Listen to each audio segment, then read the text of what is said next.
Stablecoin volume hits a record 179T in June, up 63% from May. Stablecoin settled $179 trillion in transactions during June, an all-time monthly record and a 63% jump from May. According to Visa data cited by Cointelegraph on July 6th, the figure comes from Visa's on-chain analytics program, which the card network runs to track stablecoin settlement activity across public blockchains. One month does not make a trend, but the size of the move does.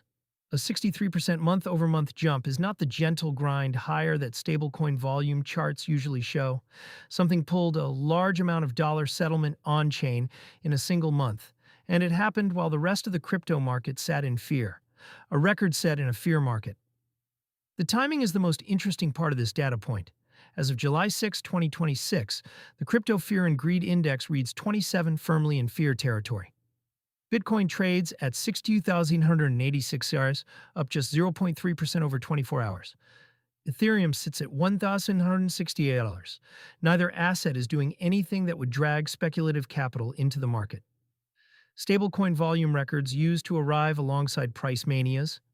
Traders rotating in and out of positions inflated transfer volumes, and the settlement numbers rose and fell with the market cycle. June's record broke that pattern. Sentiment is depressed. Spot prices are flat to down over recent months, and stablecoins still posted their biggest settlement month ever. The cleanest reading is that a growing share of stablecoin flow is now payments and treasury movement rather than trading. Businesses moving payroll, remittance corridors, cross-border settlement between institutions. These flows do not care whether Bitcoin is at 63K or 100K. They care whether the rail works. The caveat on Visa's numbers: Visa publishes both raw and adjusted stablecoin volume figures.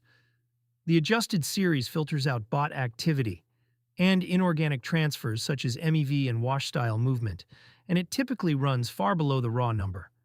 The Cointelegraph post did not specify which series the $1.79 trillion figure comes from, so treat the headline number with that caveat until Visa's dashboard breakdown is checked directly. Even so, the month-over-month comparison holds. A 63% rise against May is a like-for-like move within the same data series, whichever series it is. The direction and magnitude are the story, not the absolute figure. Regulation is feeding the pipe, not choking it. June's record arrived in the first full month after MiCA enforcement went live across Europe, a moment many expected to slow stablecoin activity in one of the world's largest markets. The opposite pattern is showing up in the settlement data. Regulators elsewhere are reacting to the volume rather than preempting it. Brazil's central bank has proposed a 24-hour hold on stablecoin transfers above $10,000, a measure aimed squarely at the speed that makes these rails attractive in the first place. That proposal reads differently against a $1.79 trillion month. Authorities are no longer debating whether stablecoins matter for payments, only how to supervise them. The infrastructure concentration behind the volume is worth watching too. Ethereum now holds 87% of all stablecoin supply, which means most of June's record settlement ultimately cleared through a single base layer and its rollups. Spending rails are already feeling it. The settlement boom has a consumer-facing edge.